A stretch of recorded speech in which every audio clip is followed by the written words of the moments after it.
గత ప్రభుత్వం నేతృత్వంలో సోషల్ మీడియా వేదికగా ఎందరిపైనో అసభ్యకరమైన పోస్టులు, అభ్యంతరకరమైన కామెంట్స్ పెట్టారంటూ గత కొద్ది కాలంగా జరుగుతున్న హడావిడి మనం చూస్తూనే ఉన్నాం. ఈ సోషల్ మీడియా వేధింపులకు చంద్రబాబు దగ్గర నుంచి పవన్ కళ్యాణ్ వరకు, హోంమంత్రి దగ్గర నుంచి మామూలు కార్యకర్తల వరకు ఎవ్వరూ అతీతులు కాదు.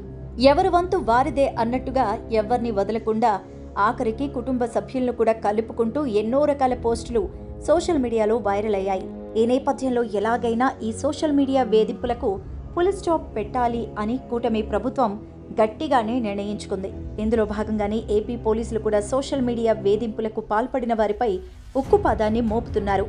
ఇప్పటికే ఈ విషయంలో పలువురు అరెస్టు కాగా చాలా మందికి నోటీసులు కూడా అందాయి.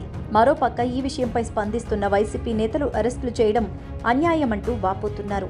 పార్టీలకు అతీతంగా ఎటువంటి తారతమ్యాలకు చోటు లేకుండా నేతలపై, అతని కుటుంబ సభ్యులపై అమర్యాదకరమైన వ్యాఖ్యలు, జుగుప్సాకరమైన విమర్శలు చేసిన వారిపైన తీవ్రమైన చర్యలు తప్పవు అంటూ నొక్కి చెబుతున్నారు పోలీసులు.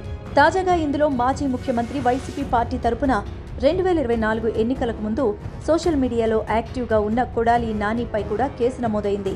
2024 ఎన్నికల అనంతరం పూర్తిగా సైలెంట్ అయిపోయిన నాని ఎన్నికలకు ముందు మాత్రం ఓ రేంజ్లో ప్రత్యర్థులపై విరుచుకుపడ్డారు. సోషల్ మీడియా వేదికగా అప్పటి ప్రతిపక్ష నేత అయిన చంద్రబాబు, అతని కుమారుడు లోకేష్లపై ఎన్నో ఆరోపణలు చేశారు. అయితే ఈసారి నానిపై కేసు పెట్టింది ఓ సాధారణ స్టూడెంట్ కావడం విశేషం. గతంలో జరిగిన కొన్ని వీడియోస్ను షేర్ చేసిన ఆ student Kodali Nani social media వేదికగా చంద్రబాబును, లోకేష్ను దుర్భాషలాడటం తాను భరించలేకపోయాను అంటూ చెబుతూనే శనివారం రాత్రి Andhra university law college student అయిన అంజనా ప్రియ పోలీసులకు ఫిర్యాదు చేశారు. దీంతో విశాఖ 3 టౌన్ పోలీసులు కొడాలి నానిపై కేసు నమోదు చేశారు.